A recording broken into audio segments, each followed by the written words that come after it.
Hi, everybody. Welcome to week one of CRJ 330, White Collar Crime. My name is Sue Figge, and I'll be your adjunct professor for the next 6 weeks. This is one of my favorite classes to teach, and I hope that that comes across really clear because it is really a fun course to take, and I hope you enjoy it as much as I enjoy being part of it. So we're going to study white collar crimes, and we're going to study the history of white collar crimes, and we're going to study how, at one point in time, people used to call this victimless crimes. These are anything but victimless crimes. There are so many victims in white collar crime. And you'll see that as we go. We'll look what happened with the Ponzi schemes that are out there that started and how they're continuing on. And you'll be able to understand all those Ponzi schemes. And the one thing that I always never understood is if somebody got something sent to them that sounded too good and they thought that it was just for them, that they thought it wasn't going to be illegal. I always thought if it sounds too good, there's got to be an illegal side to it. That's the negative nanny in me. But I do believe that we need to look at things and say, all the time go. So a little bit about me, because some of you have never had me before, so welcome. And some of you have had me in the past. I looked at my class roster and I was excited to see all you that are coming back. I was a police officer for 32 years in the city of Westfield, and I investigated crimes, serious crimes. I investigated homicides, sexual assault. I investigated juvenile abuse, juvenile crimes, any serious crime I would be involved in. And I truly love my job for those 32 years. It was very difficult at times. I had some really difficult cases, as does every police officer has many, many difficult cases. And then I also taught at the Mass Criminal Justice Training Academy for about 35 years. And I taught an array of classes from, courtroom uh, to learning the courtroom, to interview interrogation, to juvenile offenses, sexual assaults, you name it, I taught it if it had to do with people crimes. And then I taught at Bay Path. Bay Path, as I said, I've been here for about 17 years, thereabouts. I'm not even really sure anymore. They just kind of meld together. So I want to go over with you what's expected and what you can expect of me and what I expect of you.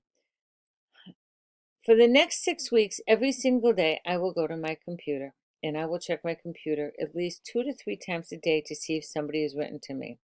But if you need to get a hold of me right away, you can always text me at 413-883-3537. I'll write that down in the notes, but it's 413-883-3537.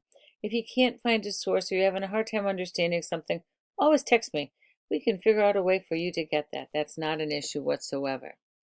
So we're going to go over a little bit of what the learning objectives are. You're going to know about white collar crime here. And white collar crime is fascinating and fun. You're going to learn the history of it and where it goes today and follow it into the Ponzi schemes and how Ponzi schemes are still rampant today. I just want to give you one little hint in life. If something seems too good to be true, it always is. All right, it always is.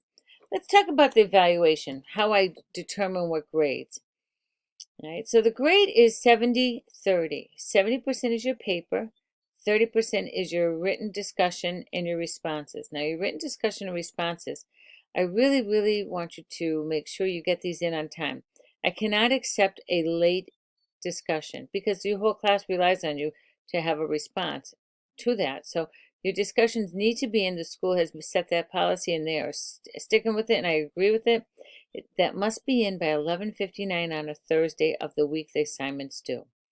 All right, so must come in. If it comes in after that, then you will get a 0 for that part of it. That doesn't mean you should stop there because then you can continue on and you can get a 60% just for your responses. So make sure you get your responses in, and that's really important to get that across to you. That the responses have to be in by Saturday at 11:59, all right, p.m. So Saturday at 11:59 p.m. I want to go on to what your responsibilities are. This has not changed for this class. You must have your first week's work in on time. If you don't have it on time, the school will automatically go in and take you out of the class. So you must have that first week's, a written work and discussion must be in on time. All right. And they also have to be in early for the last class as well. So, my responsibilities to you. You're supposed to, my responsibilities to you are that I will check every single day. If you put your paperwork in on early and I see that it just is not what it needs to be, or it needs a little more, I'm going to send you a note and let you continue to get it in. As long as you get it in on time, then that's what's important to me. So if it's sent in to me and it's beforehand, I will let you know. Say, hey, you know what? You're missing a page there. So let's talk about that, the written work. The written work it's going to be almost always 4 to 6 pages. And we'll look at those. You'll look at your rubrics, you'll look at your modules, and I'll look at the first module for this week. And if it says 4 to 6 written pages, and we'll go to that right now. Let's go to week 1.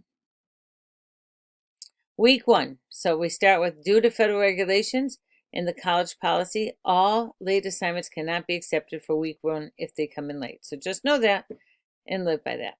So the first one we have is April 16th. It's due. Week 1 discussion. And the discussion is reference to those who commit crimes that have been identified as white-collar crimes. In your opinion, are these individuals a product of their environment? So, I have some people that are confused by this. So does water goes to its own level? In other words, is if somebody is in a business that it's expected of them to commit crimes or to like try to get away with not paying taxes or try to get away without not paying certain, things that they have to do or diverting money. So if you look at Wells Fargo, if everybody was expected to hide money, does it make it, is that environmental? Are they feeling like that, okay, so everybody's doing it, so it's okay? So that's basically how that goes. Is it environmental? Is it something that is pushed on someone to make it the norm? Is environmental? Does it change it to being a norm? The next thing the paper is going to be, and that's what I really want to get into, is referring to the learning materials in week 1. You're going to do what is your interpretation and feelings regarding the vast controversy in defining white collar crime. An example of that would be some people will say it's without victims. I could argue that one all day long with you, and I would be 100% right, because I'm not going to back down on that there are a huge amount of victims on these. Present your definition for the crime and why would you ascribe to such a definition. Be sure to support your position using available examples for the assigned readings and supplemental content this week. There are some other ones that are in there if you were to look up, as I say. I'm going to give you one as well, and it's going to be this one here. I'll just show you. This one here is the Harvard Business Law, and let me see if I can. I'm going to send this one to you. So you'll be able to see this, and hopefully that will help you understand some of it too. And we'll go back to our assignment. So your assignment is due in by 11:59. Now the first thing I do, so you know that, I look at a paper and I say, the VeriCite. What is a VeriCite score? If the VeriCite score is really high, I'm going to check each and every single line to make sure that it's not plagiarized or not someone else's work. So if you have a high VeriCite number, you better rethink about sending that in to me and say to yourself, what should I be doing here different? If you don't understand what to do with that, we always have writing tutors for you that can help you. So I look at the VeriCite and then I look at the page count. What is the page count? You have to have 4 pages. So here it says 4 to 5 pages using APA style. And you have to have a minimum of 2 sources. So I'm going to look at your pages. The cover sheet doesn't count and the source sheet doesn't count. What counts is content. So I need 4 to 5 pages of content. So, I've been teaching a long time and I know all the ways to make, to change your font, to change your, to make your periods bigger, bold so it takes up more space. I know all those tricks. Don't do that. Just do the right thing and do 4 to 5 pages. That means 4 full pages. If you send me in a paper that's shorter than 4 pages, it can be 4 pages right down to the bottom and that's fine. But if you send me in a paper that's 3.5 pages, I'm going to mark your paper down. I will always do that. I try to think of a paper as being each page is worth 25%. So think about making sure that you do that. If you're having a hard time filling your paper, I can give you more sources and we can work together. So just send me a text and we'll figure it out. If your paper is late this semester only, and this is because of COVID-19, if your paper is late, you will lose 10% versus the old 30%.